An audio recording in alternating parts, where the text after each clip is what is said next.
Okay, it is 6:30, so we are going to start with the Pledge of Allegiance. So please stand and join us in reciting it.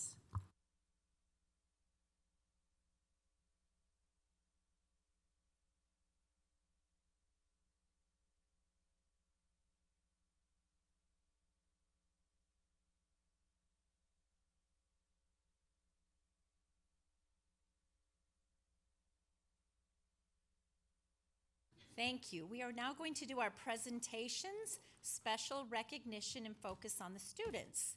So we'll begin with our focus on the students and Melissa Jantz with Little Panthers Preschool.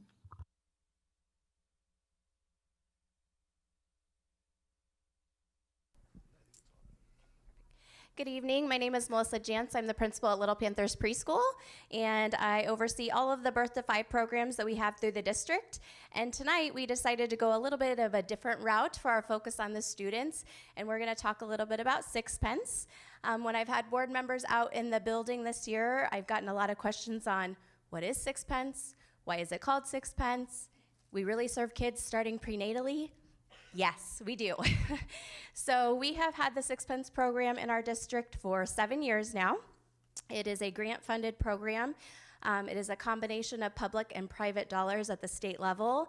And we applied for that grant funding, and we have maintained it and grown the amount of dollars that we get each year because our need continues to grow. So we're trying to serve as many families as we can.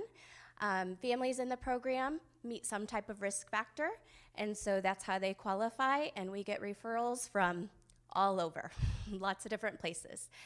So we currently have a waiting list that if a family moves out of district or decides that they don't want to be in the program anymore, their child transitions into preschool, we have a list that we can right away pull another family in. So we're going to share a little bit about sixpence tonight. We have our family facilitators here. Rachel Bauer, Heather Hirsch, and Kirsten Ditter are our 3 family facilitators. And then we also have the most important people here, some of our families that I'll let the sixpence family facilitators introduce. So they're going to go through the presentation, and then if you have any questions for the moms that are here, we've bribed them with gift cards, so they are willing to answer those questions for you.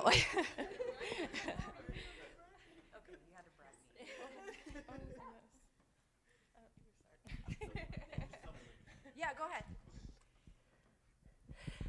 This is what is sixpence. The sixpence program is designed to provide parents and soon-to-be parents with the opportunity to bond and develop strong relationships with their children and unborn children, learn to be their child's first teacher, promote learning with the home environment, encourage and support curiosity within the child's play.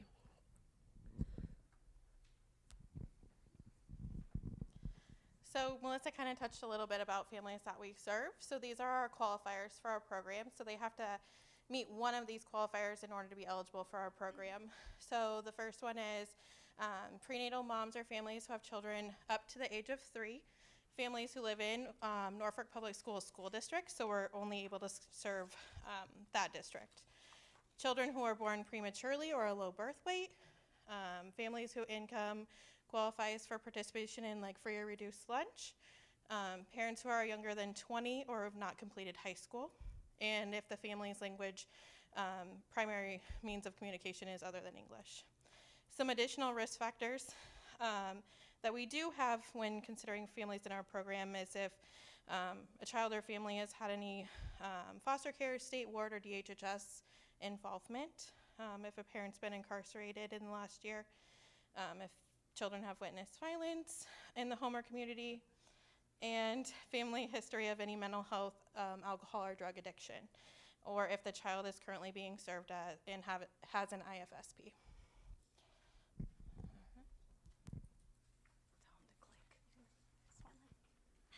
Okay, so some of the current demographics that we have right now, we are serving 26 families. That includes 29 children, and then 4 of those children are unborn.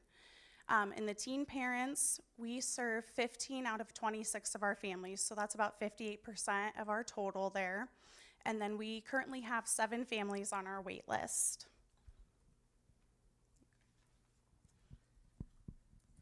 So once a month, we do family activity nights. These are some of the pictures from some of the ones we did. We just thought it would be cool to add those. We do things like Poppy's Pumpkin Patch. We've done the water park. We do activities at the school. It's really nice now. We have a gym to do it in. Parents come. It's part of their time. They serve 180 minutes with us a month, so that does count as part of their time, as well as their visits. So. And then while working with families, we recognized that diapers were kind of a struggle off and on. So we started a 6-pence diaper drive in 2020, and then it just kind of goes to show how many boxes and how much money we collected each year. So in 2020, we collected 277 packs or boxes of diapers, wipes, or pull-ups, and then the $1,729.59. And then in 2021, we collected 119 packs of boxes, diapers, wipes, or pull-ups, and then about roughly $2,000 we collected too. And those go to help families within our program. If they're in need of diapers, they know that they're able to access those if needed. So I think we're going to turn it over to you guys if you have questions for the moms. Do you want to introduce our moms and our kiddos? Are you ready? You're up. This is Jasa.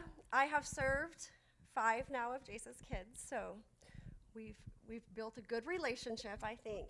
Almost 4 years strong. 4 years strong, we're going. So 4 years, 5 babies. So. And then this is Mackenzie. She actually started as a teen parent, graduated from AFS. So she has Jackson and Finley with her, and Finley started in the program. She was the start. Now she's at Little Panthers.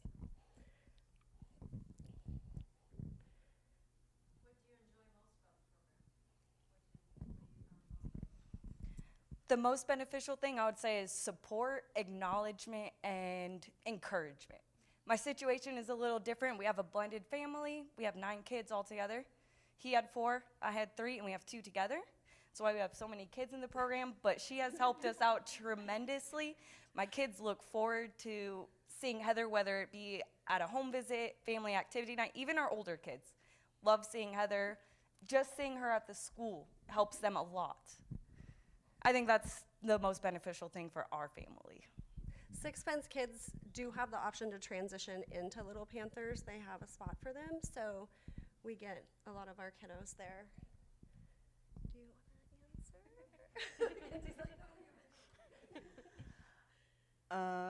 Yeah, pretty much what she said. But yeah, so I was 16 when I had this one, and obviously I didn't really know what I was doing.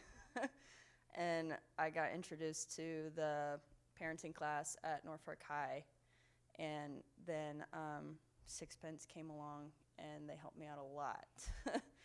So yeah, support is the biggest thing, and encouraging us. And I mean, we're parents just like anybody else.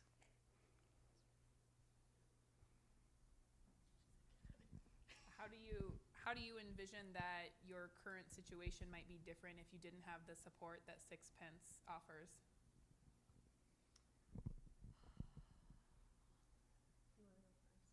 Jasa's ready. I was a little prepared. I'm originally not from here, and neither is my boyfriend. So we had no idea for any resources.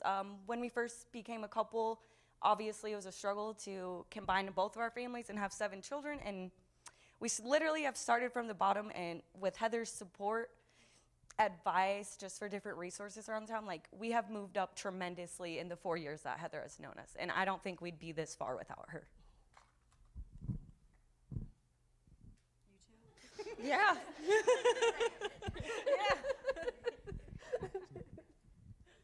My question is kind of not necessarily for the parents, but good job on all that support that you've had for that.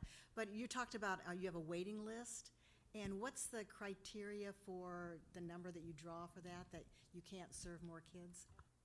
Oh, so we can each serve 12 to 15 kiddos. So depending on the caseload and kind of the different risk factors, most of us are at 12. Kirsten is our 6-pence coach as well, so she only takes 10 families. So right now we're all capped out, and we do a point system then with our people on the wait list according to their risk factors. And we also have started, because we had some people that were just sitting on the wait list, and their points might have never been up there, and then you get a new person and they're high. So we've started giving them points as they sit. So each month that they sit, they get points, so they kind of can get in there too and aren't at that disadvantage. And for these parents, do they come to you or do you find them?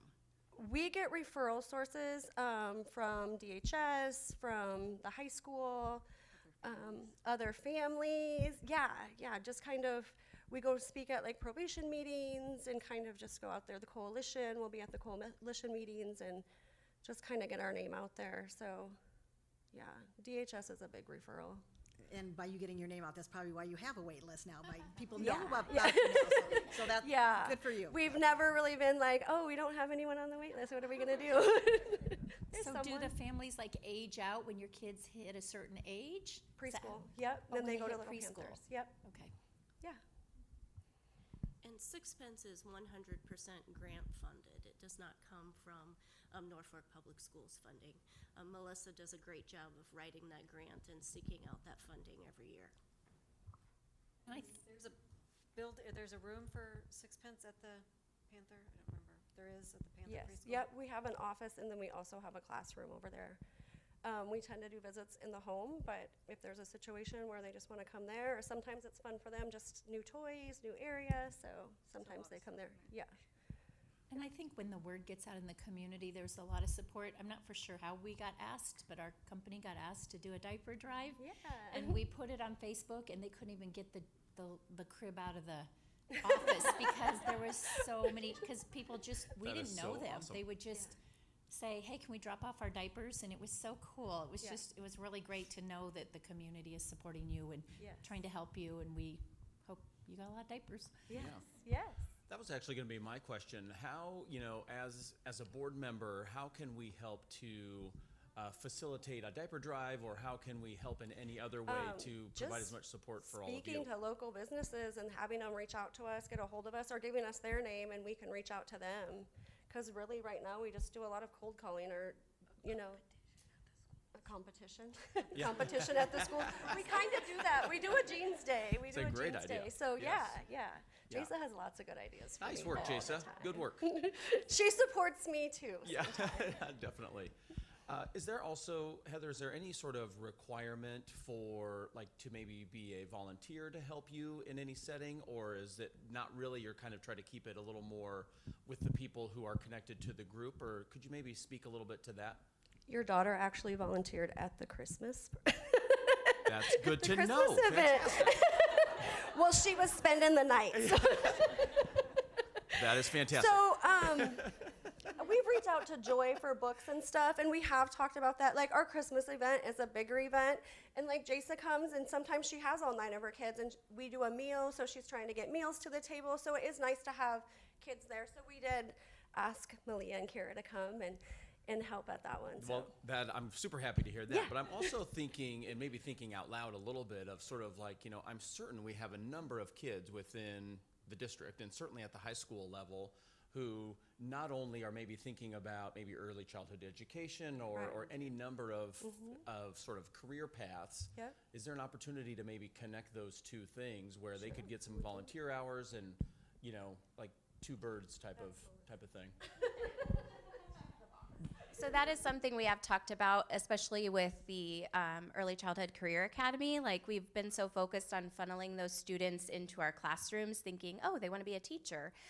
But I think we need to start thinking outside the box that there might be people who want to be a home visitor or don't know that home visiting even exists. So I think it would be neat to start looking at how could we get the Career Academy students maybe out on a home visit every once in a while so that they can experience what that looks like too. But volunteers, we're always looking for volunteers to help out, so we can always keep people busy if that's something that anyone would be interested in. That's really great work. Thank you all very much. It's so cool. Good job. These ladies put in a lot of work, and I was a home visitor previously, and I know the amount of heart work that goes into it also, because you are living life with those families. Like, you're you're facing challenges with them, you're celebrating with them. And so these ladies do a great job. I have to remind them often to take care of their own mental health too, because sometimes you take on some of that struggle yourself when you're trying to help other families out. But they do an excellent job, and the way our program has grown has been immense. I mean, our first year, we were worried that we weren't going to be able to fill one caseload of 12, and the fact that we've evolved to 3 full-time is pretty impressive. So keeps helping us spread the word. We still hear from families or people out in the community all the time that they have no idea we serve kids before preschool. So please keep sharing that information, that there are programs available to help families, whether it be Sixpence or our early development network. We have programs that start prenatally or at birth, and we want to make sure kids are ready for preschool. So they do an excellent job. So thank you for your time.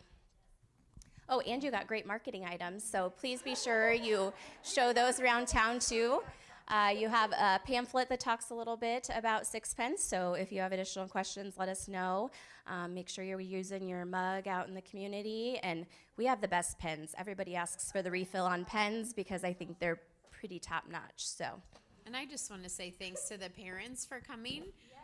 You took your time to be here, and you didn't know what questions you would get asked, and thanks for bringing yourselves and some cute kids with you. It was great for you to be here, so I really appreciate you sharing your stories with us. And this wasn't the focus of your presentation, but you mentioned EDN, so I just want to put a plug out there that if a parent has concern about their child's development, they can contact Melissa in the Early Development Network, and they will do a free evaluation to determine if your child is on target or if they may need some additional assistance. Let's go through the summer too, or how does this work?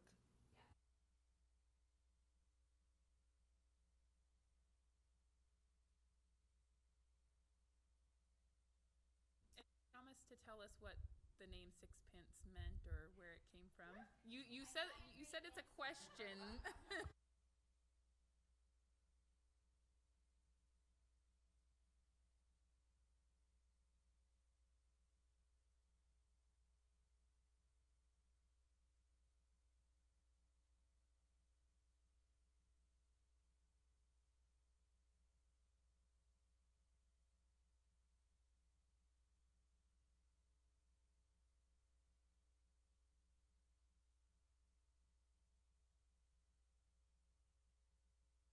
Thank you, Melissa.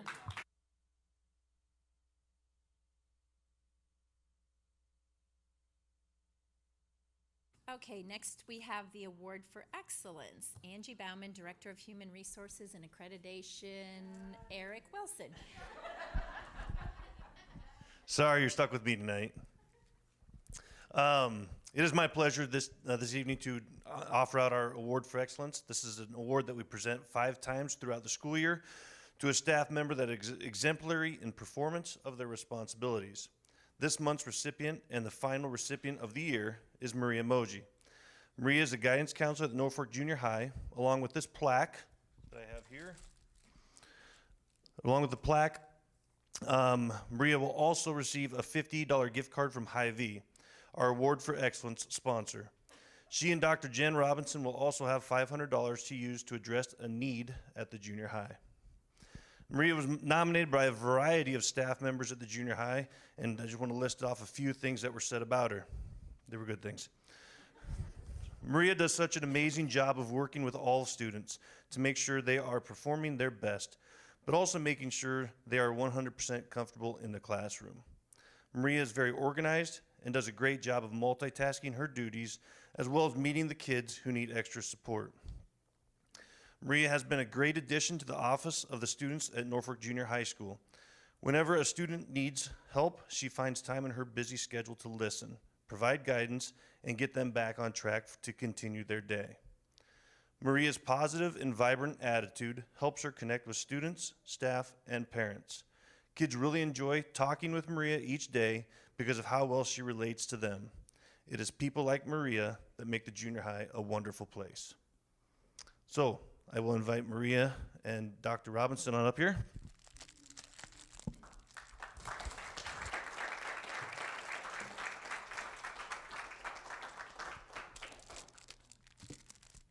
You have a few words? This is actually Maria's first year at working at Norfolk Junior High School. And to have those kind of accolades already within the first year, that's pretty amazing. One of the things that I love about Maria is a lot of times I'll come up like, hey, what about this idea? And she's like, sure, that sounds great.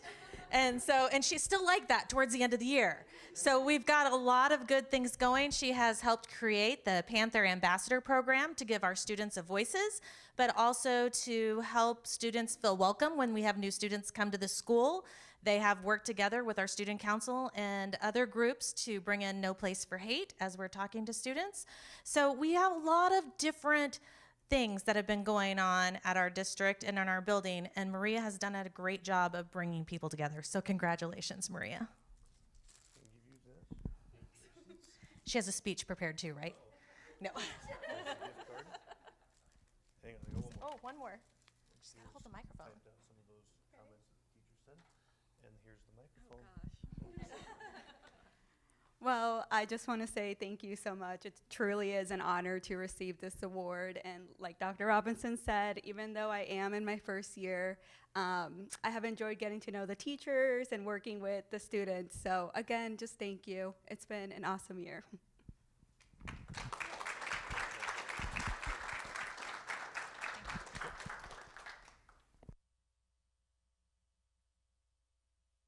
Congratulations. Okay. We are at the public comments and communication. This is the time during the meeting when the public may request to address the board. According to state law, if you wish to comment, you must identify yourself, including your address, name of the organization you represent, and the topic that you wish to address. Public comment cards are located at the media table in the back of the room. Please pick up a card and provide the required information if you plan to speak. Each individual's comments will be limited to 5 minutes. Please note that the board cannot discuss or act upon matters that are not listed on the agenda. Therefore, board members will not respond to your comments or questions. If you wish to request that an item be placed on a future board agenda, you may contact the superintendent or her assistant during normal business hours. Also note that concerns related to school personnel need to be addressed to the superintendent using the approved district protocol. Would anybody like to come up to the podium?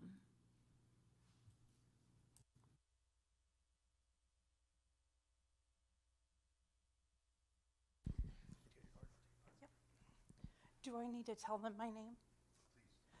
Please. Okay. I'm Beth Pleshak, and this is my daughter, Ellie. And we're here tonight to tell you thank you. Both of my children have been involved in the SPED program, and my son graduated several years ago. We moved to Norfolk because of the program here. I probably haven't always been the easiest parent because I believe advocating for your children is your main job. Ellie was born premature and has lots of health problems, so our road has always been kind of bumpy, but we've made it through, haven't we? Mm-hmm. And she's graduating on Sunday. So we're very excited. When she was a baby, we didn't even know if she would make it to age 2. So it's quite an accomplishment. But when we moved to Norfolk, in the previous school district, they had a para for Ellie. And Ellie called her secretary. So she didn't write at all or even really know how to write her name or any numbers. And Molly Herpy at Jefferson was like, we've got to get the Paragon. This can't happen, and we're going to teach her the things she needs to know. And so we spent a couple years with Molly, and we loved her, and then transitioning into middle school was super scary. And we decided the life room was the best way for her to go. We had Kelly Berryman at that point, and we were blessed to have Kelly Berryman for 4 years. We got her all the way from middle school and through junior high, and I will tell you, the doctors at Children's Hospital have noted that Kelly Berryman saved Ellie's life twice. So we have some amazing teachers here, and I think our teachers and our administration needs to know that. At the high school level, Ellie, you've been busy. And our world looks a little different, but she's enjoyed summer school and she's enjoyed other things. I do want to touch on the theater program and the arts. My son is high functioning autistic, and when he started in the theater program, he would hide in the bathroom because he was sensory overload. There was way too many people. And by the time he was a senior, he could look people in the eye. He was part of the Career Academy, and he graduated from college in a year from Northeast. And that's to attribute it to our teachers at Norfolk Public Schools, because they do an awesome job. And as parents, I think sometimes we can be their worst critic, but I want to be their best cheerleader at the same time. We're looking forward to going into the transition house, and we're very thankful for Mary Lure, because anytime I have come to school and been like, Mary, we've got to have a talk, she's like, okay, Beth, let's breathe. It's going to be okay. Because if you know anything about having a medically fragile child, like, you go from one end of anxiety to the next end of, I want her and him to be the best people they can be. And I know that Ellie's excited about her next adventure. She visited the transition house last week, and she wanted to kind of tell you what she was excited about real quick. And again, I just wanted to say thank you. So what are you excited about? Going on to job site and seeing Miss Joe. Seeing Miss Joe. So she had Miss Joe in the life room for a year or so before Miss Joe transferred over to the transition house. So I know a lot of the kids are really excited to see her because she's a great advocate for our kids as well. So tonight, I just want to tell you thank you and tell our educators in our district thank you. Sometimes, like I said, you guys hear the nitty gritty and the frustrations, but we are very thankful for you, and I can owe my son's success, and I know my daughter's future success to Norfolk Public Schools. I'm very glad we moved to the district.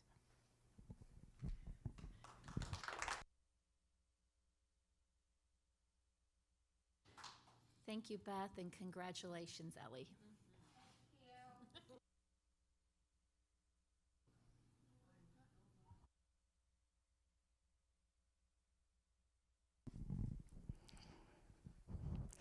My name is Kay Francavilla. I'm a 1971 graduate of Norfolk Public School. I found the meeting earlier interesting in that Dr. Dlugosh, whatever, basically concluded that you had met your educational goals. I have some statistics. I have two different agencies that reviewed schools. The first one, this is a rating agency called School Digger. This is a report as of December 10th, 2021. School Digger is a 16-year rating service that ranks each school by their average standard score as obtained from the Nebraska Department of Education.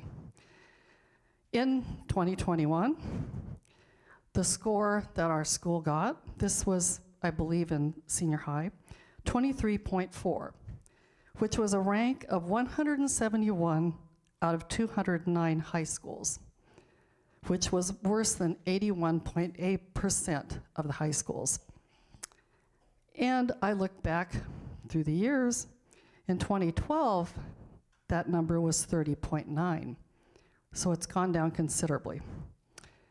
The average total spent on students last year was $13,921, up from $12,402 in 2019. The public school review for the 2018 to 2019 school year shows math proficiency for our high school of 51%, and reading proficiency of 43%. However, there's a 90% graduation rate. The overall testing, we're in the bottom 50%. So what I'm seeing from the rating agencies is that our students are failing. When I was in school, if you were getting a 50% or a 43%, that was an F. So we're graduating 90% of these students, and I don't feel they're prepared to go out into the world when they don't have math proficiencies or reading proficiencies. And yet, when you sit in those meetings and you listen to all the wonderful news about all the goals you've had and how they're being met, I find that interesting when you look at the numbers. So if your goal is to have pass people that are getting failing scores or to be in the bottom of the schools, then I guess you met those goals. I guess that's pretty much all I have to say right now. I could say other things with respect to other issues in the school because I substitute taught for 3 years, and that was one of the worst experiences of my life. And I know at the last meeting you did talk about the fact that you are losing teachers, that they're leaving all over the state and all over the country. And a question got brought up, why are the teachers leaving? Well, the teachers aren't going to tell you because they're employees and they'll get in trouble. I was there and I saw what was going on in the schools. You have a very serious discipline problem. I've never been so disrespected in my life in the 3 years I taught here. And I don't care how high you ever raise the fee for substitute teachers. It couldn't be high enough for me to ever do that. That's it. Thank you, Kay. Is there anybody else that would like to speak?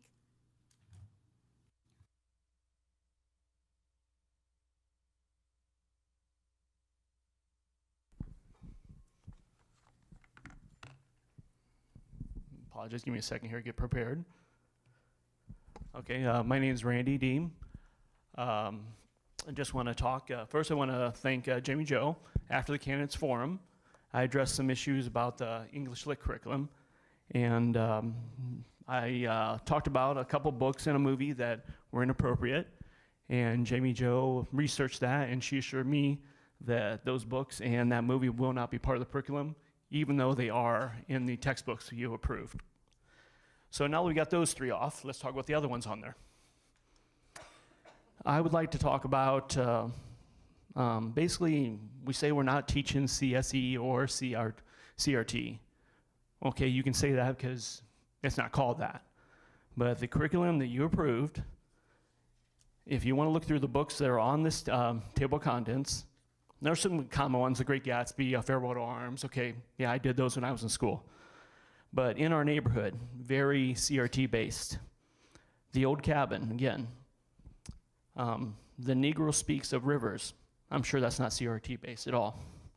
The Color of Awkward Conversation. How It Feels to Be Colored Me. I'm seeing a trend here. Yeah, we don't teach CRT in our schools.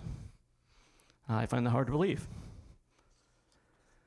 Let's see, there's others in here, of course, Fences. It's also a movie, critically acclaimed, but I don't agree with some of the things in there. Let's see, what else? Okay, let's talk about another movie on this list, Little Miss Sunshine, a wonderful movie, I love it. Great movie for adults. Let's talk about the ratings of it. Here's actually a comment wrote online. Great movie, inappropriate content. Sex, 3 out of 5. Language, 5 out of 5. Violence, 2 out of 5. Drugs, alcohol, smoking. Let's see, 4 out of 5. Let's say an actor in the movie actually dies from drug use and use in porn magazines. And we're gonna show this movie as part of this curriculum that you approved at that meeting. Kind of nervous to do this, but I'm going to go ahead and do this. This is a clip from the movie. I had it bleeped out, but here you go. Jesus, I'm tired. I'm so f***ing tired. You know how tired I am? If some girl came up to me, begged me to f*** I couldn't do it. Okay, I don't know if you heard that, but just in that scene, twice, Alan Arkin used the F word, twice. In the movie, he uses the F word 33 times. Every single scene he has profanity in it. And basically, in that movie, he's talking about a woman wouldn't have sex with him. I use the word sex on the word he used, because he's so tired. He can't have sex with a woman because he's tired. And we're going to show this movie as part of that curriculum. I invite Jamie Joe, Dr. Thompson, I apologize, call you Dr. Thompson, to go through the whole curriculum that you guys approved. And I think we need to look for something else. I know you can't comment right now, but thank you for your attention. Thank you, Randy.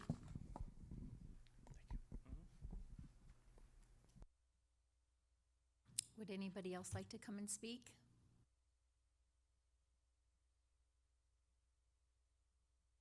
Okay, that will end our public comments. We are to information and discussion items. 7.1, finance and facility reports. Before we begin, I know we have a lot of viewers online, so if I could encourage everybody to be sure and turn their microphone on and sit semi-close so that they can hear you quite clearly. Thank you. Dr. Robinson. Thank you, Madam President. The total amount of claims to be approved on the consent agenda for the month of May by specific fund are listed below. Also, the total amount of activity claims for the month of April are listed. All these claims were reviewed earlier today by our Finance and Facility Committee. Are there any questions? Thank you, Dr. Robinson. 7.2, teaching and learning report. Beth Nelson. Thank you, Madam President. On April 22nd, we had professional development that occurred throughout all of our buildings, training K through 5th grade teachers on our updated Wonders program, and also on our 5th grade with our new social studies program. All of that occurred that day, and it was very productive, on top of music and speech and everything else going on that day. Curricular groups have met and had a strong finish to the year to be prepared for any updating for the next year. 1st through 4th grade has updated their pre and post assessments and scheduled next year's pacing guide. Middle school and junior high have completed work in the areas of ELA, PE, social studies, as well as STEAM. The focus of their work has been creating new pacing guides, proficiency scales, and becoming familiar with their new textbooks. The senior high English and world history have reviewed and selected the reading passages and activities from the new textbooks, realigned learning targets to match an updated scope and sequence, and adjust assessments. Our assessment windows are closed. Each spring we have assessment windows, and we should have access to the final and official scores for 2022 of state testing in the fall. And then there are small groups scheduled to work over the summer on curriculum and instruction. Can I answer any questions? Thank you, Mrs. Nelson. 7.3, student programs report. Mary Luer. Thank you, Madam President. We did receive our district ELPA summative results from the state. Of our 216 students that participated, 77% of our students are emerging or progressing in the English language, with 23% scored proficient and no longer qualify for our ELL program. Our school nurses will attend the State of Nebraska School Health Conference on June 6th and 7th, this time in person. They haven't done that for a while. And for special education, our completion ceremony will be held this Wednesday at 2:30 in the Johnny Carson Theater. I hope you're able to join us. Are there any questions? Does this mean ELL, 77% are doing great, and then the other 23 are just moved out because they've done so well they don't need it anymore? Graduated, ma'am. Is 216 quite a few for ELL, or is that normal? We've been pretty stagnant in that number range. I looked back on the past few years. I think we were at 205 last year. The year before that, maybe 218. So we're kind of in that range. We haven't grown a great deal. I'm sorry, didn't mean to say 218. I think 203 the year before that. So we've gotten a little bigger, which is why we talked about that earlier this year with the ELL teacher addition at the high school because of the SLIFE students moving. But we're pretty much the same average in the district for a while now. But this was a good growth to have 23% of our students proficient. And how does that proficiency percentage compare to the other years? I'm more interested in, did we see any of the post-COVID transition affect any of the proficiency, the number of students basically graduating out of the program? So the year 2020, the ELPA was closed before we closed. So we were able to assess them. So I did look at that. Last year, I think we were at, I want to say 21%. I really meant to write this down. I apologize. 21% last year, and I think at 22% the year before. So we're staying at the same rate of proficient as well. Thank you, Mrs. Lure. Sorry, go ahead. This isn't related to the ELL program, but as far as the school health conference, I'm just interested, what kind of breakout sessions or topics, or is there a main topic for this year's school health conference that our nurses will be learning about? I don't know that answer. But there are breakouts. Yeah, I mean, it's a 2-day thing, so they go down Sunday night, they stay all day Monday, and then half of a day on Tuesday. And it's something they've done for years. And did they just get updated on the laws and what are changing and what shots we need and those kinds of things. So, yep. After their meeting's over, in your next report, I would really just be interested to hear kind of what topics they either attended Absolutely. or learned about when they attended. I'll ask them to share. Okay, thank you. Mm-hmm. Thank Thank you, Mrs. Lorth. We are to 7.4, Student Services Report. Eric Wilson. Thank you, Madam President. We have been busy rolling out new teacher laptops and are planning to be completed before the end of the school year. There's always a laundry list of items to be completed at the end of the school year as we make plans to address tech needs across the district while schools are not in session. That being said, we are prioritizing those needs to make sure we get them all accomplished. We're also waiting on news on a couple of our larger tech grants, which could affect some of that summer scheduling as well. Currently, we have submitted for roughly $400,000 for Chromebook Touches at the K2 level and roughly $300,000 for upgrades to our wireless access points and server switches. I will keep you up to date as I hear back from those grants. I'm also finalizing middle school, junior high, and senior high handbooks, so you have time to review those prior to the June board meeting. And then the last upcoming dates there, as Mary said before, we do have May 15th at 2 o'clock, high school graduation in the main gym. May 18th is the end of the school year for our students with an 11:30 dismissal. May 19th is the last day for all staff, and June 1st will be the first day of summer school. I'll answer any questions. How is that Safe to School hotline? Has that gotten more popular or stayed the same, or what? Can you tell me about that? It's been really good for us.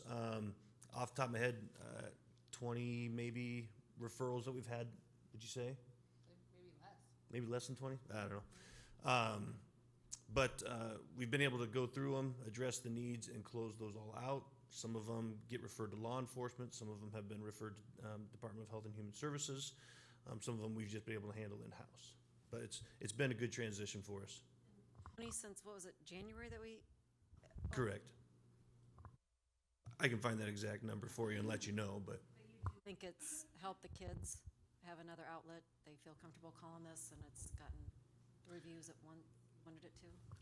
I like the instantaneous feedback we're getting from Boys Town and them contacting us and being able to address issues right away. We've had a couple that it's been 9 o'clock at night, and I've had to contact the school principal. School principals have had to contact parents, find out what's going on, make sure kids are safe. So in that sense, definitely a positive for us. We haven't had as many people, because you can have two-way communication with Boys Town. We don't have a lot of people that are using that feature. They'll make a report and then they just won't check back. Sometimes there's more information we would like, but because they don't check back, we can't get that other information. It is really exciting, school board members, fellow members, because this will be the first year that we've all been able to attend graduation since 2019. 2020, it was just Patty and I, and last year it was Tammy and I. So this year, everyone will be there, and it's really exciting to see the success of the kids that are there, because for some of them, it's a really big deal. For all of them, it's a big deal, but some more so. So it's a really great time to be, be there to celebrate them. So I hope everybody can make it on Sunday. If you have any questions about like what to wear or do, call me. Oh, thank you, Mr. Wilson. Let's see, where are we at? We are at 7.5, Human Resources and Accreditation. Guess Eric who? Wilson. Thank you, Madam President. I'm going to read this one off for Mrs. Bauman. If you have any questions, I might have to find out the answers for you when we're done. But I'm pleased to let you know that we have almost filled all of our teaching positions for the 22-23 school year. Our current openings are listed below. Interviews for the fourth grade teacher and instrumental vocal music teacher are underway, and we hope to have those filled yet this week. That leaves us with only 5 positions left to fill. We will continue to search for qualified candidates for those positions. Thank you, Eric. There's no questions. I guess this question goes to Dr. Thompson. Are there any positions that if we don't fill, we're going to have some issues with how to deal with that? We are still working on the junior high music position, but are very hopeful that we will fill that. If we don't, that one will be difficult for us to serve the students. I think we have plans for all of the others that have not been filled. You don't get a school psychologist, then do you contract out, or how do you handle that one? Yes, we contract out with an online service. Mary Lure, would you address that, please? Yeah. This year we did it as well. We contract with Presence Learning. And they have a school psychologist that assess our students through a Zoom setup. And then they hold their meetings. They run the meetings through that way, and our staff here on the ground do the paperwork and things like that. One to fill, isn't it? It is very difficult. There is just a shortage of school psychologists across the nation. So we don't have one this year either, then, is what you just said. That's correct. So to Mrs. Laura, with the school psychologists, do they attend the IEP meetings and MDT meetings through Zoom then? Yes, they attend the MDT meetings through Zoom, and then involved in IEPs as needed. But there's no speech language path on here, so that's good news. That is good That's another news. super hard one, just everywhere. Took us a long time District to get that. behavior specialist, that isn't a new position, No, that position was filled by Paige Hastings, and we moved her up to the senior high as our assistant principal. We have held it open all school year, but have not been able to fill it for next year. So what do you do then with that position open? Do you just... Mary Lure works twice as hard. We don't have to pay her twice as much then, right? No, apparently not. Duties as assigned. Duties as assigned. Just to go along with some of the open positions we have, I thought it was interesting to be able to review since our last meeting some of the resignation data over the last couple of years. And I thought it was interesting to see that the year immediately post-COVID was when we've had over the last kind of 4 or 5 years our highest number of teacher resignations, still only at 10% of staff leaving NPS that year. And it looks like the average turnover rate's about 8%, but well below the national average. Of all the, 34 teachers that left Norfolk Public Schools in 2021, over half of them were due to retirement. And then I especially appreciate the results of the exit interviews that you hold with teachers that are leaving the school district. I thought it was nice to see that the overwhelming majority of teachers that leave our district are due to retirement. Next down is spouse relocation, shorter commute. That in the last 5 years, there's only been 3 teachers that have marked that dissatisfaction with their current position is the reason for leaving. And so I assume that this exit interview is either done after their last day with our district or probably in those last couple days leading up to their final day with us. That is correct. About May 1st is when we send out the exit surveys. So we have some of those already for this year, but we don't have all of our data. But I did provide you with the last 3 years, and we'll update you as soon as we have the new data. Thank you. I would also maybe just comment, and I wish Angie was here to hear me say this, but I mean, it's really great work to fill and continually fill these positions. It's hard in every industry. We all know the number of people across the state who are struggling to find teachers, and not to diminish the fact that we want to fill all of them, but I mean, it's really impressive work over the last couple of months. That list has been large at times, and I think maybe a cause of concern, candidly, but I mean, here we are down to almost five, and that's very impressive. So kudos to her and her team. Yeah, and I would reiterate what Jenna said. You know, the national average annual turnover rate for teachers is 16%, and our average is right between 8 or 9%, or about 30 teachers per year. We haven't seen a large increase in that number by any means. It's very consistent. What we've seen is there are less students choosing to go into teaching. So there are less people going to college to study teaching, and so we have less people to choose from. So rather than a retention issue growing, there's less people to recruit from. Yeah, I think that will be our challenge, is to fit into that new space. I think you said it well, Dr. Thompson. It's sort of a new playing field.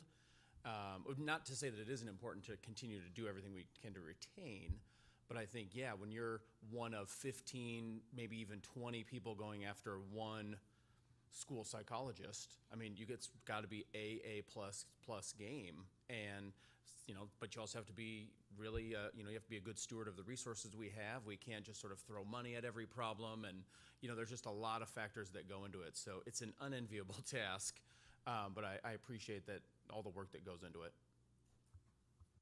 And it's a long game, but I think some of the actions of the state legislature this year to invest in helping teachers pay for their education or forgiveness on some of those things, and then looking at the praxis and the barriers that do exist to the profession. Again, long-term investment, but we have to start somewhere. So I am hopeful that next year's legislature will also continue on that path, trying to determine, as you would in any position that your state is lacking, right? How do you increase the interest and the ability for people to go into that career and have a great experience and a good living? So I'm sure like the public health loan forgiveness program stemmed from the same shortage. There was a shortage of public health professionals, and so that was a way to create a stimulus of people wanting to go into that profession. So. Okay, 7.6, Superintendent's Report. Dr. Thompson. Thank you. I have several items for you this evening, starting with our monthly enrollment summary. As you know, at the beginning of the year, our student enrollment was 4,480 students. That number has fluctuated somewhat throughout the year, but shows a positive trend line and an overall increase of 22 students. We are still down 70 students from before the pandemic, which is 1.5%. But I'm starting to feel more confident that we're seeing a positive trend or an increase in our enrollment. We've regained approximately half of the students that we lost during the pandemic. Norfolk's non-public schools show a similar trend. They lost 61 students, or 5.5% of their student body at the beginning of the pandemic, and they've regained 6 students, or 10% of the students that they lost. Homeschooling saw a definite increase by 69 students immediately following the pandemic, but those are now at normal levels, or pre-pandemic levels. So neither of those explain our net loss in students. It does appear that we have more students optioning out of the district to smaller schools in the communities around Norfolk. That number increased by 36 students following the pandemic. We are in the process of surveying parents to see why they've chosen to opt out. But in the past, the most common reasons have been that school is either closer to their home or to their work. They might work at Tyson and Madison, for instance, or they want smaller class sizes. And I should also note that those communities have been much more aggressive in advertising for option students as they do get state funding for them. Next, I would like to address the newly purchased language art curriculum that Randy D. spoke of earlier. During the school board candidate forum held on April 19th, reference was made to 2 stories and a playwright, Invisible Man, Song of Solomon, and Boyhood, that are included in the recently purchased English Language Arts program, StudySync American Literature, for our 11th grade. It is important to note that our program that we purchased only contains very short segments of those literary works. The district did not purchase the add-on novel package, which would have given access to the entire stories and playwright. The segments that are contained in the program we purchased do not contain any inappropriate language or content that was referenced at the school board candidate forum. I would suspect that that is the case of the other items that were brought up tonight, that the segments we have do not contain any inappropriate language or content, but we would certainly be happy to research that. Our teaching and learning team and teachers have been through the program that we purchased very thoroughly and have not seen anything of concern within the purchase that we have. Critical race theory is an academic concept that is taught at the college level. It is a specific way of examining social policies through the lens of racism. We do not teach that at Norfolk Public Schools. It is an advanced concept for post-secondary education. What we do teach is for students to be kind to one another and to be respectful of differing viewpoints. Our goal is to make Norfolk Public Schools a place where everyone feels safe, welcome, and valued. We will continue to take a proactive educational steps to eliminate racism and discrimination from our schools, and we will respond to such acts if they do occur. We want Norfolk Public Schools to be a place that accepts and values differences and where everyone is treated with respect and kindness. In regards to sex education, the position statement for the Norfolk School Board was written June 1st of 1997. It is almost 25 years old and has not been revised since because we believe that it is still appropriate. The role of school in student sex education. The Norfolk Public Schools believes that the primary responsibility for educating students on human reproduction and sexuality belongs to the parent. The values and traditions of the family should dictate how and when children receive this information. Our function as an educational institution is to provide factual information on the components of human growth and development. In these presentations, we will advocate abstinence outside of marriage is the only truly safe sex. Are there any questions? I just want to thank you for that clarification. I think it's important that we have actual facts, that we aren't doing, sometimes we get confused maybe with other school districts or what's going on with the nation. So I really appreciate that it's black and white, this is what we're doing, and that there's no misinformation out there or things taken out of context to rile up our community and our wonderful patrons who believe in what we're doing. So thank you very much for that. Committee reports. 8.1, Facilities and Finance. Tammy Day. Yes, thank you. Our Finance and Facility Committee met today at noon and reviewed the claims for May. The activity claims for April were also reviewed. And then we reviewed the following items. Updates on the current projects in the districts, such as the Lincoln Montessori program, the grant building, those kinds of things. Discussion on possible RFP for district insurance. A review of possible compensation for student teachers and interns through the Growing Together program.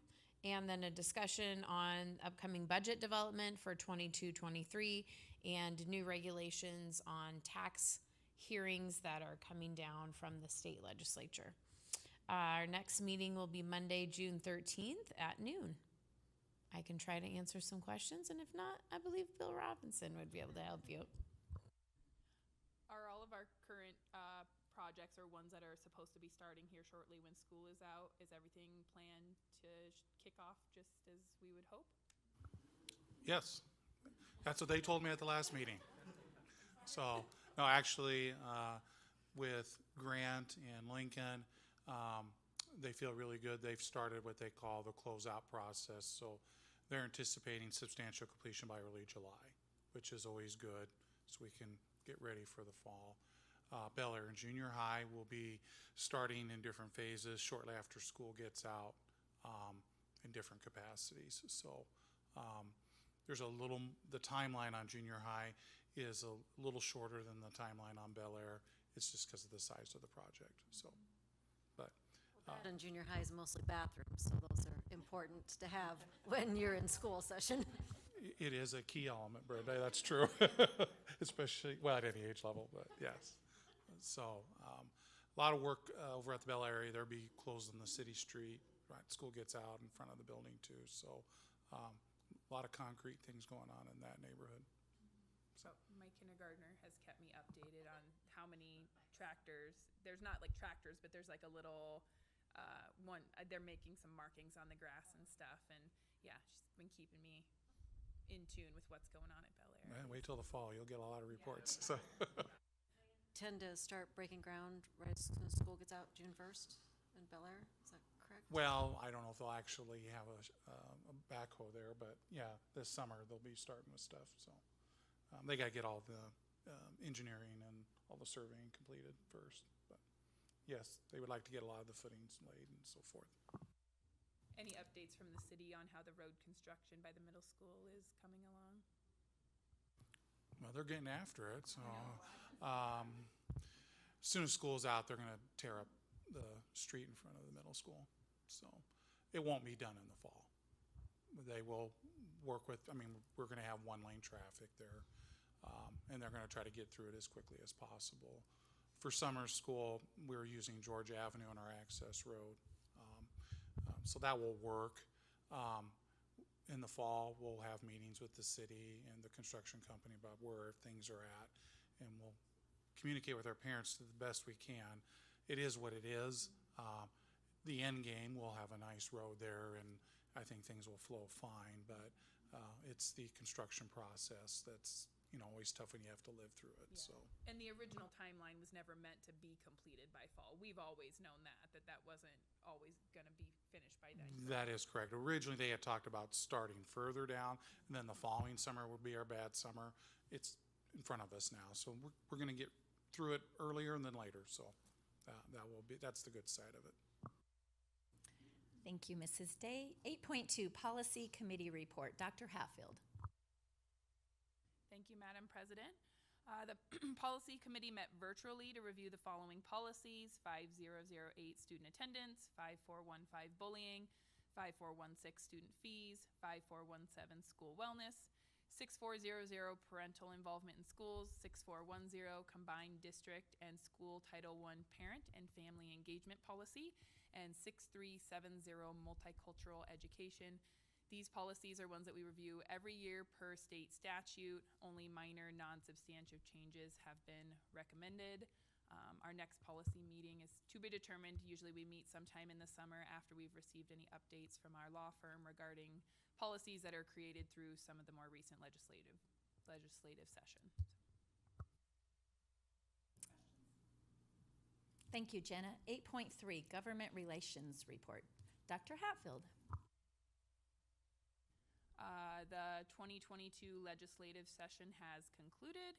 It was a fairly mild legislative session as far as anything affecting public schools went. The Government Relations Committee will not meet again until the 2023 session begins next January. Thank you, Jenna.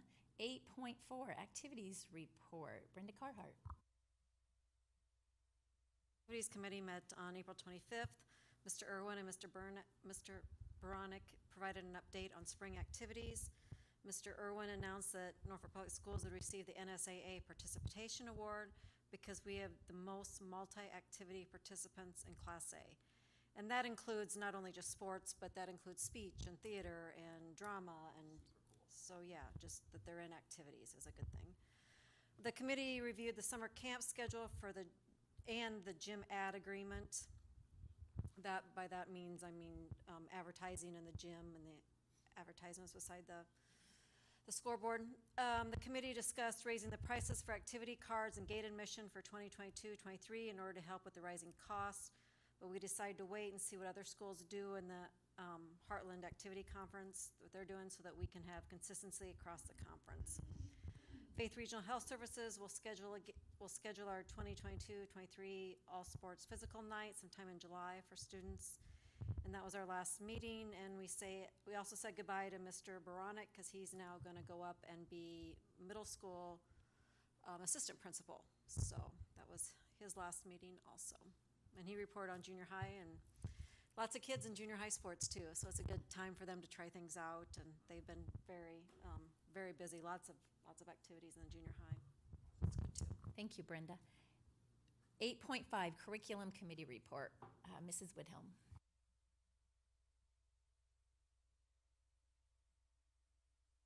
The Board of Education Curriculum Committee met on Friday, April 29th. Director Beth Nelson reported on the progress of curriculum cycles.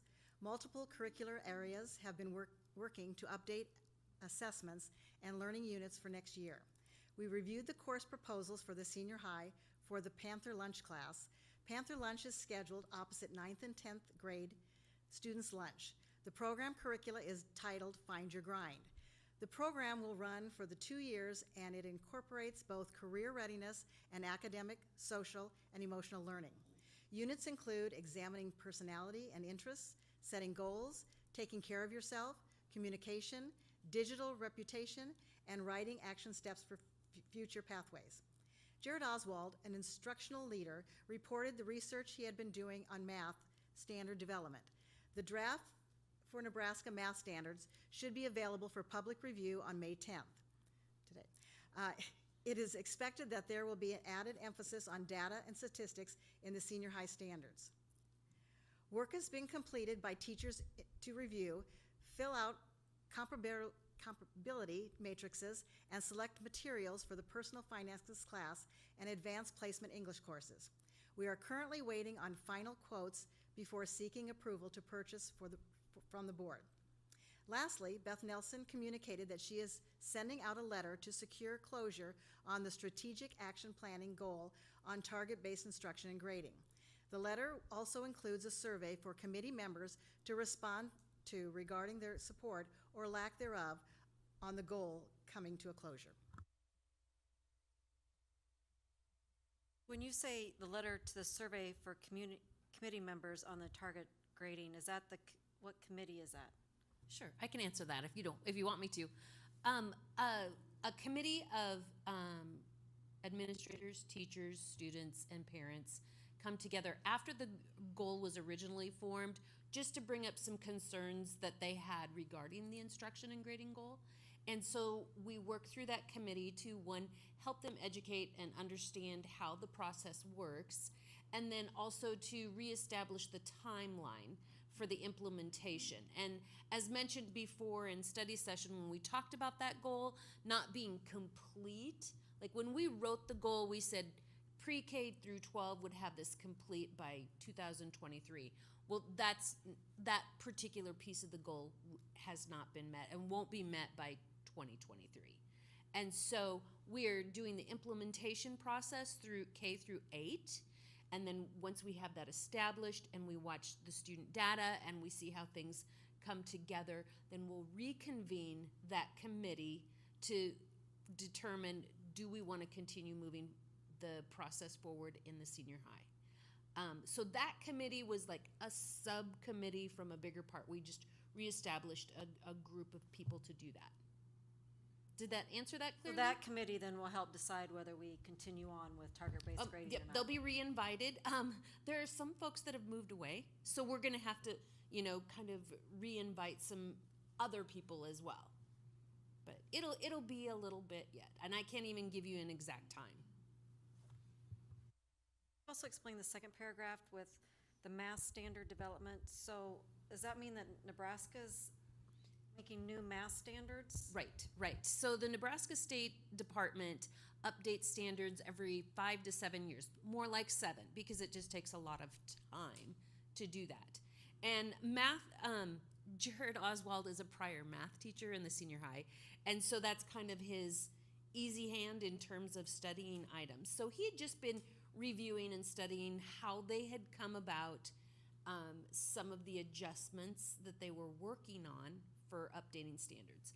And like I mentioned here, the data and statistics, they're finding that students don't have enough data and statistic analysis and use for that kind of information in the senior high. So we should likely see that evolving into our work. This is the goal that Norfolk Public Schools has to meet Nebraska standards in. This is like our testing scores for Okay. math have to meet these Nebraska standards. Is that what you mean? That's correct. That's correct. Right. And then based on these standards, what they say, then we'll have to adjust our math programs to fit the standards that Nebraska handed down. Yes. This is what we use to develop our curriculum around. Yes. And modify our existing curriculum. Yes. And if I remember correctly from Jared's presentation, so like what he was pointing out was the data and statistics, we're finding that there's a lot more jobs now that rely heavily on understanding data and statistics, and so we're needing to evolve with that and making sure that our state math standards and then thus our curriculum teaches our students and prepares them to know what they need to in order to have that knowledge for the real world implementation. And I think it's important to note that Nebraska has chosen to write our standards and our assessments to be college and career ready standards. So when people say that 51% of our high school students have met math proficiency, that means that 51% are ready to go into college and take a freshman level math class and be successful. It's an ACT level standard. Thanks for that clarification. 51% doesn't sound very high, but is that? It's pretty close. I don't know the state average, but it's very close to the state average. What's our average? Well, and here's another thing too, and it would take a study session here in the future for me to go through state assessment with you and then talk through what those numbers mean. I'm happy to do that when I have real numbers to work with. Yeah, well, for people ya. just throw out all these, percentages, and this is how Norfolk Right. scores, and I'm never real sure what they're. What does it mean? What does it mean? Statistically, Yeah. what does that mean, right, Brenda? What does that Yeah, data just mean? put it in simple Brenda, you need a English so that I statistic can- course. Right. And we will be going through that shortly. Students are just finishing up their NSCAS testing, so when we have the results, we will go through all of that with the board. Explain that in simple terms, so I'm just confused most of the time. And so just because a student isn't proficient in English or math, that might mean that they're not proficient enough to go into a college level 100, English 100 course, but that doesn't mean that they're not proficient enough to go out into the real world and complete math and read and write. Correct. It is possible I may not be able to pass the math test. I don't know, because it's been so long since I've taken a math course. Well, we'll look forward to the study session. Thank you, Mrs. Nelson. And bring a test. We would all like to take No that test, please. Well, the high Only school projects. test is ACT. Let's do that. You want to take the ACT Yeah. test? Won't let us have them because they think, oh. You're not allowed to have those. No, thank you. Trying to save everybody, I think. Remember what happened when we had to play the flashcard baseball game in here? The one That's right. night? Okay. Thank you, Jenna. Thank you. Another interesting thing that Jared pointed out was, again, kind of with the math, is looking at the level of, was it homework questions or that we are assigning to our students, and there's like different, I'm gonna put it in very much like non-teacher lingo, because again, all the acronyms, but it was like the homework that's often given out in math or the assignments oftentimes just ask you to solve like an equation, but the better way to do it is then to also incorporate questions like, well, tell me how you solve that equation, or give them a blank equation and say like what numbers would all make sense in here. And it's just more developing that critical thinking skill. And then I thought that was fantastic to realize that we need to be making sure that we are also assigning those questions that really develop that critical thinking. And I gave a real life example of just, working with some younger individuals in my business that sometimes they come up to a hurdle, something they don't know the answer to, and they just stop and either give up or just automatically ask for help, which isn't a bad thing. But I would love to see them use that critical thinking skill and say, okay, I don't know the solution, but what resources do I have to try and figure that solution out on my own? So I think it's great that we're critiquing that and making sure that when we're assigning homework and assignments that we're incorporating all those different levels of questions to make sure that they're knowing what they need to know, but also developing that critical thinking skill. Very well said. That's just what I was going to say. That was a very good explanation. Okay, thank you, Leanne. 8.6, Norfolk Public Schools Foundation Report. Brenda Carhart. Norfolk Public Schools Foundation Board of Directors met on Monday, April 18th at 4:30. 11 members were present. The board reviewed the meeting minutes from March, financial reports, and the quarterly investment report. President Jake Clausen shared with the board the Norfolk Area Big Give is scheduled for 5/24. He said Norfolk Public Schools Foundation will participate in this event and will showcase the Panther Pantry for community members to support. And Panther Pantry to me means it's a cupboard in the schools that contains feminine hygiene products, maybe some snacks for students. What else is in the pantry? I'm not sure. What am I missing? Shampoo, Deodorant, toothbrushes, those types of things. Okay, more hygiene just for kids that may need them during the day or, just come up, have emergency situations. It's been started and it's been popular, so we want to continue to support it. Also mentioned that the Traditions Breakfast is scheduled for October 27th, again at 7 a.m., and the venue has been reserved at the Lifelong Learning Center. Also mentioned was current scholarship selection process and foundation's participation in Honors Night is on May 12th. In addition, classroom grant applications are currently being accepted. That is all for that. Thank you, Brenda. 8.7 is the minutes of committee meetings, and you'll find the minutes of the May 3rd Nurses and Student Health minutes meeting attached.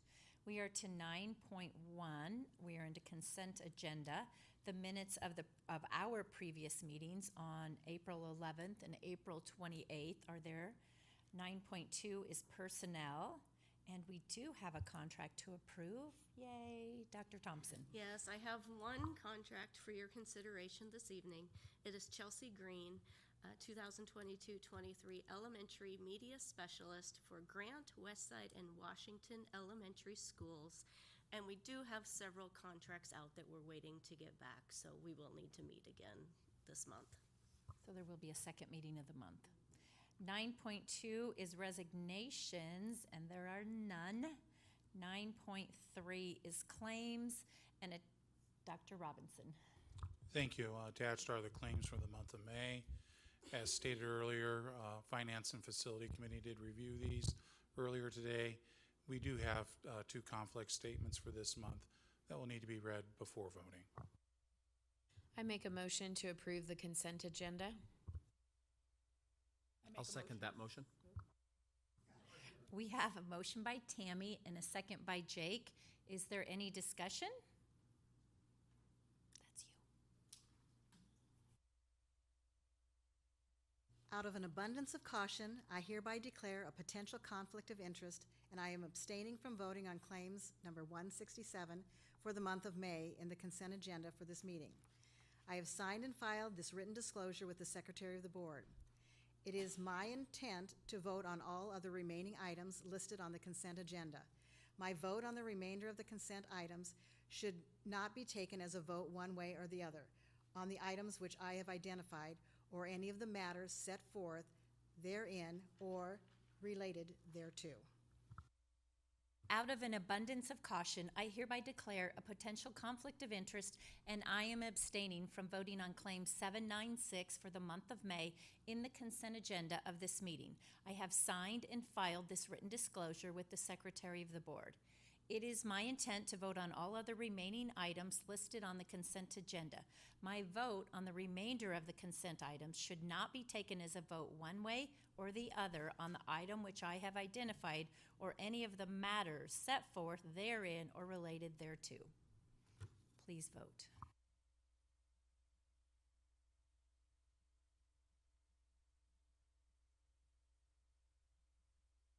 Motion carried, 6-0. Thank you, Mary. We are now to action items. 10.1, discuss, consider, and take action to approve the 2022-2023 Little Panthers Preschool Student Handbook. Eric Wilson. Thank you, Madam President. I shared the Little Panthers preschool handbook with you guys earlier this month. And if there's any questions, I'd be happy to answer them. I guess I've never read the preschool one before being at the junior high all those years, but it's very thorough, and I like how the very first part of it is really getting into how that teamwork with parents and helping their student be the teacher at home and along with the teacher there, so it's very well written. I would take no credit for that. Melissa Jans, I'll give her all the credit. I make a motion to approve the 22-23 Little Panthers Preschool Student Handbook. I'll second that. We have a motion by Tammy and a second by Leanne. Is there any further discussion? Please vote.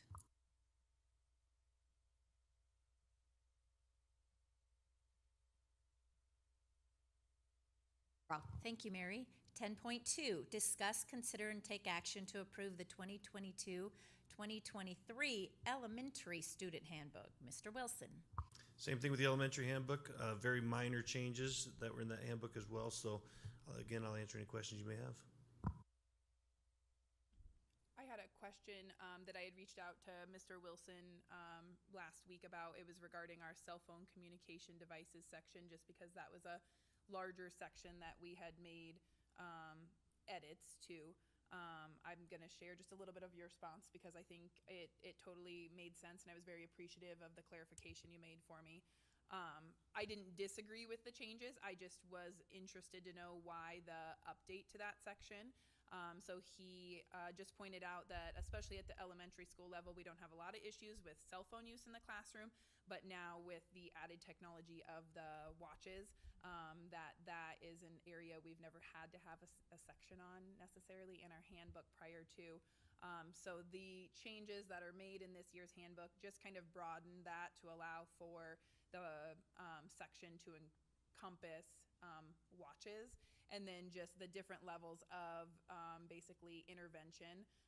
If a student isn't using it appropriately, then the first time around, I don't want to misquote it, they get it maybe taken away for a little bit. The second time it goes to the principal's office, and then that includes the parent then in a discussion about proper use of the technology with the parent and the student. So basically strike one, just a conversation with the student. Strike two includes the parents, and then strike three allows for some sort of suspension or something like that, which hopefully we would never get to that point with the help of the parents. But I think it gives us a good kind of tiered system of intervention, and especially, again, allowing the student to kind of learn from their mistake and make that change, and then including the parents in that conversation. But I think it's a great change, and I appreciated the clarification, so thank you. Thank you. Is there a motion? The motion to approve the 2022-23 Elementary Student Handbook. I'd second that motion. We have a motion by Brenda and a second by Janet. Is there any further discussion? Please vote.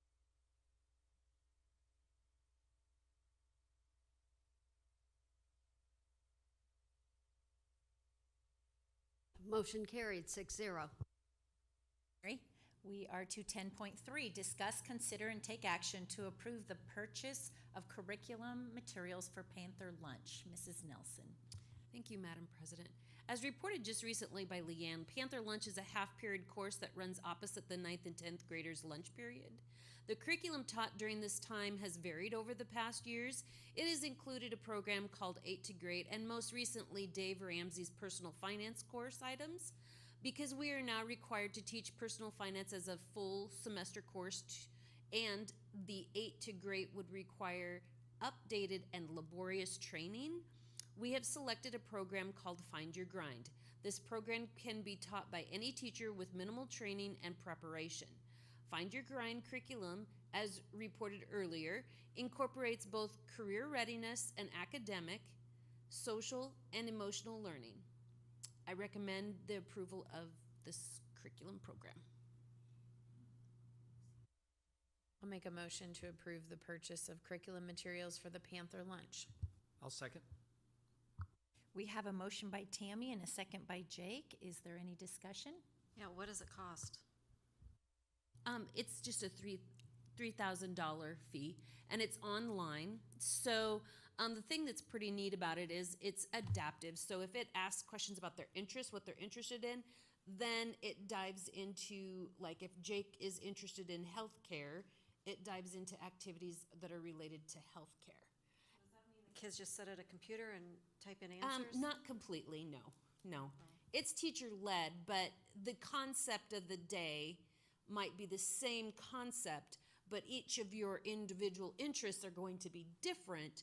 So what you go into and actually review for the day is going to be different. This is a pass-fail. It's not anything that's Correct. graded.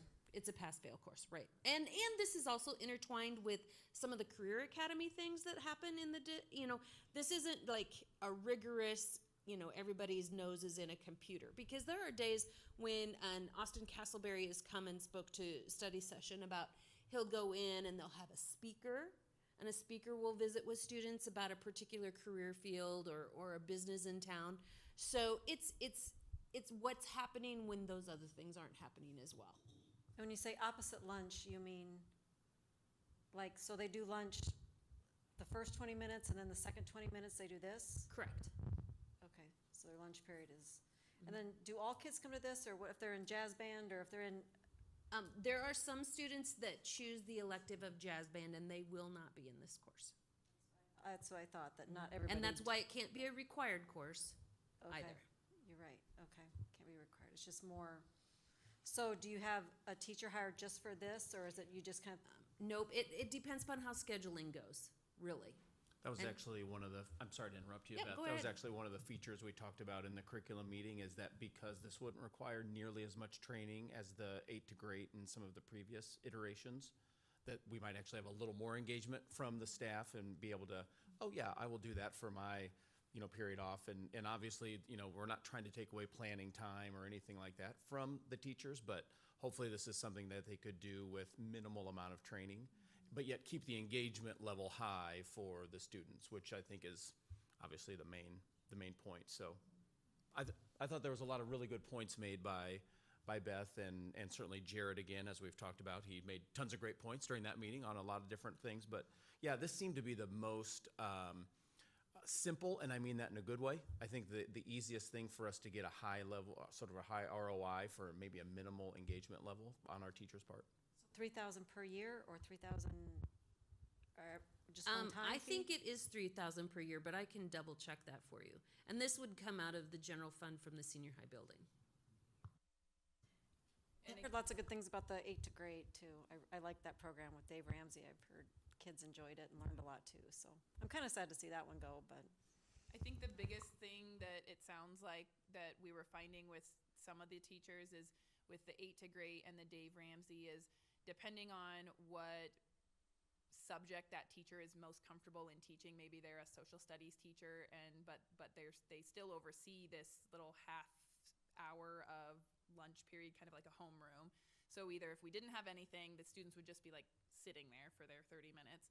So we want to try and have them do something. But again, trying to force a social studies teacher to maybe teach something Dave Ramsey is not really in their forte. So this program is pretty like general across the board, that any subject teacher should feel fairly comfortable facilitating it, and then still be engaging enough that we're not draining the students during this 30 minutes.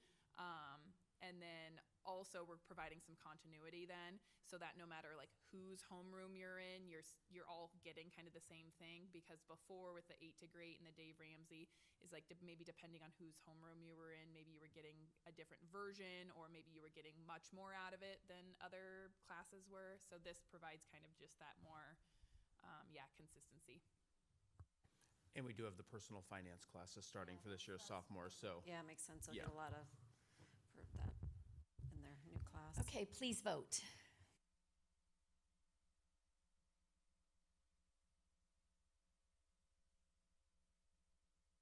Motion carried, 6-0.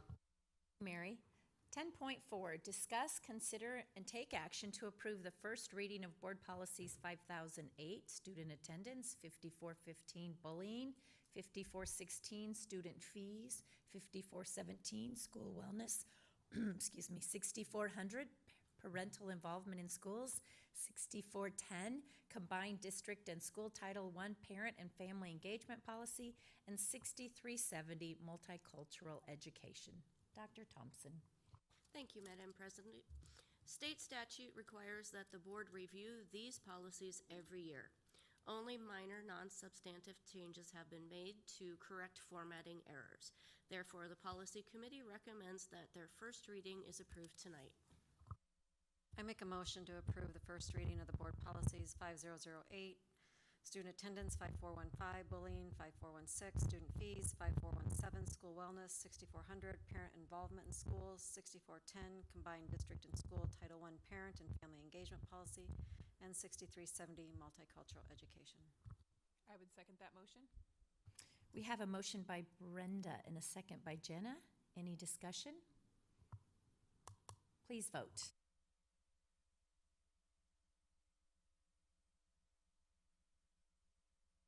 Motion carried. Thank you, Mary. Sorry. 10.5, discuss, consider, and take action to approve paying the City of Norfolk for half of the concrete project at the Tahazuka softball fields. Dr. Thompson. Thank you. Dr. Robinson and I have been working with the city for several years regarding possible enhancements at the Tahazuka softball complex. Within the last year, we identified critical issues that need to be completed this summer in order to alleviate ADA issues. This includes paving of the concourse area and sidewalks. We have also identified longer-term needs that are being addressed through the Parks and Recreation Facilities Steering Committee. I am a member of this committee, which is scheduled to meet again later this month.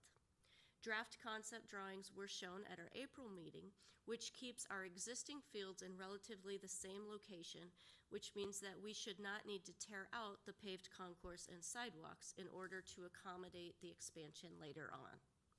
The city is in the process of bidding for the concrete work, and they need us to approve payment for our half of this project. Because the exact amount is not known at this time, I am asking you to approve paying the city for half of the project with the total cost to the school not to exceed $100,000. The City Council will vote on approving the bid and paying the other half on May 16th.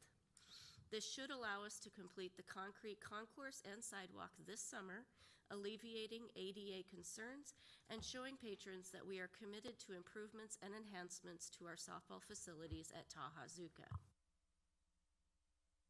The funding for this project would come from our special building fund, where we have recently added approximately $26,000 from the city's purchase of the middle school right-of-way and easement, and we will be adding approximately $40,000 more from the Oddfellows for a purchase of a small portion of our west side property for their access road.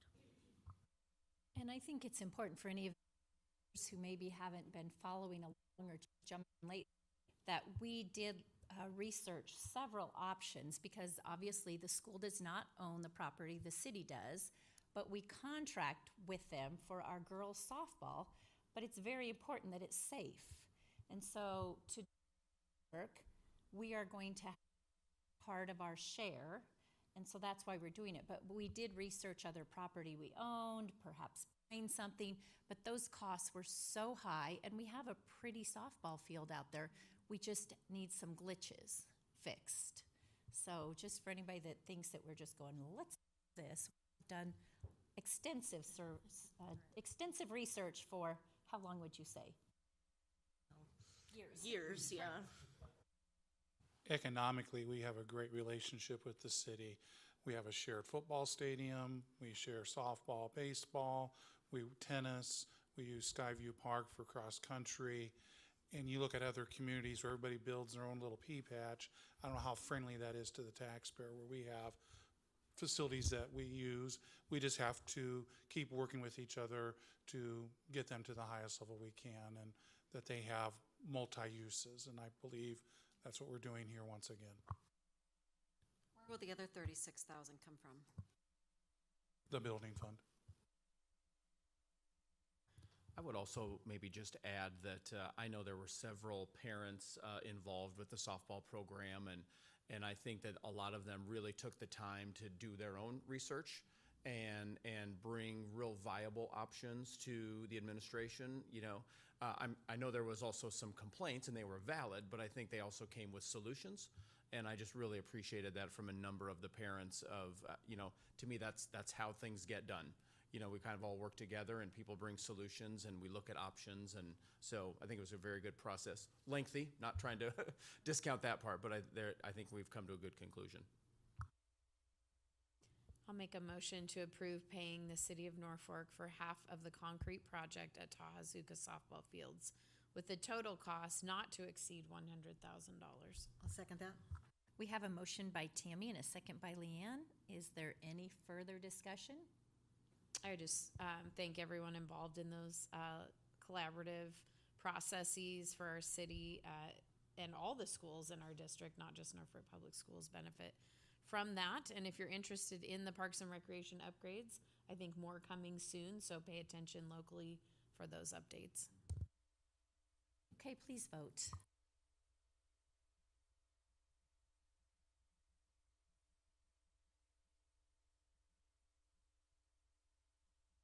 Motion carried, 6-0. Thank you, Mary. 10.6 is to discuss, consider, and take action to grant permission to of end-of-life technology, including outdated Chromebooks, iPads, keyboards, and docking stations. Mr. Wilson. Thank you, Madam President. As we're rolling out the new teacher laptops and collecting outdated Chromebooks, iPads, keyboards, docking stations, etc., I'm asking permission to sell this outdated technology. Some of it will be sold at our summer tech sale, and some of it will be sold to a recycler as we did last year. Any items that cannot be sold will be disposed of through a recycler. Information about the tech sale will be available once a date is finally set. I'll answer any questions. Mr. Wilson, could you talk just to, I know security obviously is always a really big factor whenever something like this, and you know, we have teachers, students, whomever have been using them. Could you just talk a little bit about how everybody's privacy and information is all protected when Great we dispose question. of these types of things? Yep, so once we roll out the new laptops, we collect up all the old ones, and we do provide those back to the teachers for sale. We talked about that last board meeting. Each one of those devices, though, is collected up. We wipe them, send them back to factory settings before we give them back to the teachers that purchased them. Any of them that are going to be on our tech sale, exact same process. Everything's wiped off of it and cleaned before they're handed out.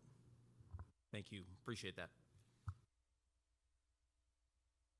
I'll make a motion. Go ahead. Order, okay. If all three of us started at once. Motion to sell or dispose of the end-of-life technology like Chromebooks, iPads, keyboards, and docking stations. I would second that motion. We have a motion by Brenda and a second by Jenna. Is there any additional discussion? Please vote. Excuse me, I hit the save the vote first, so could you vocally vote for me, please? Absolutely. Edit the motion.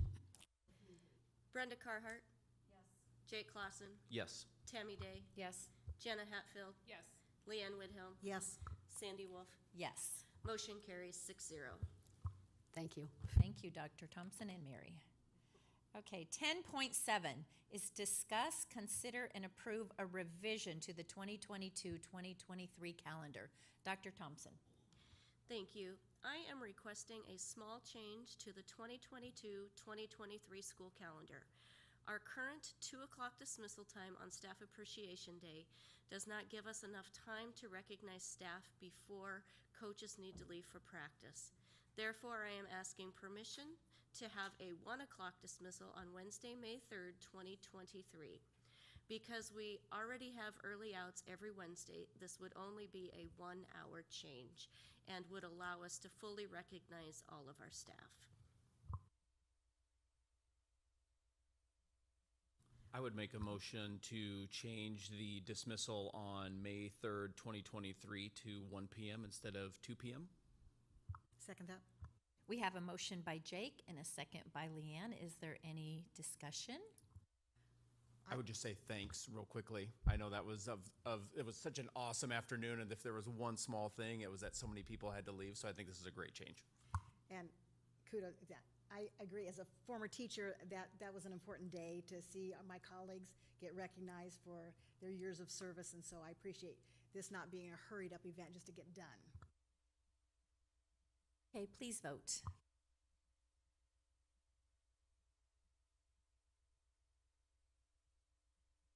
Motion carried, 6-0. Thank you, Mary.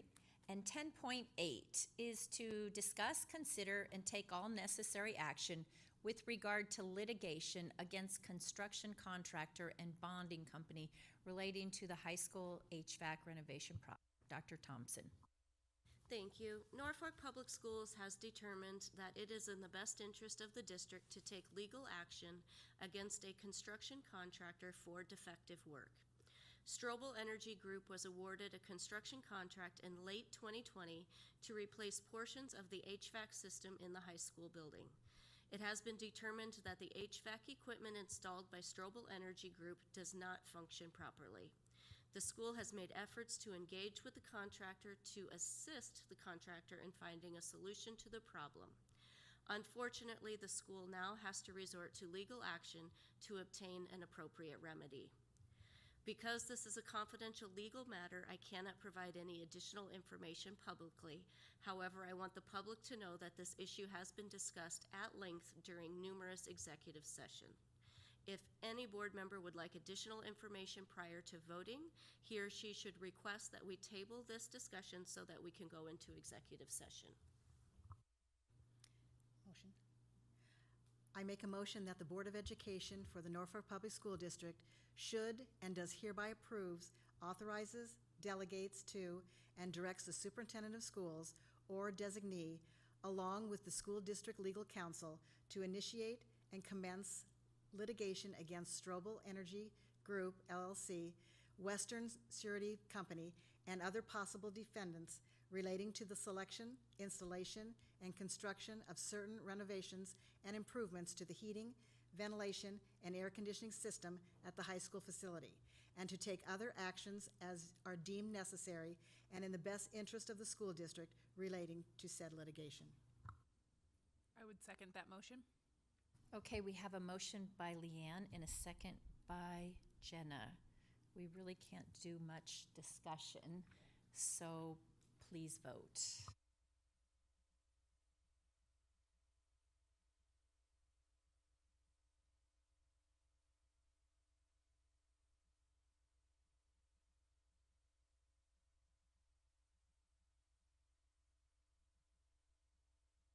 Motion carried, 6-0. Thank you, Mary. That is the end.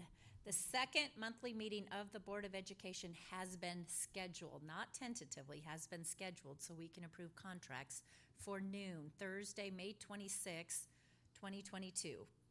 The next regular meeting of the Board of Education will be held on Monday, June 13th, 2022. The study session will begin at 5:30 p.m. The regular business meeting will start at 6:30 p.m. All components of these meetings will be held at the Norfolk Public Schools Central Administration offices and will be open to the public unless an executive session is needed in order to protect the interest of the district or the reputation of an individual. Meeting adjourned.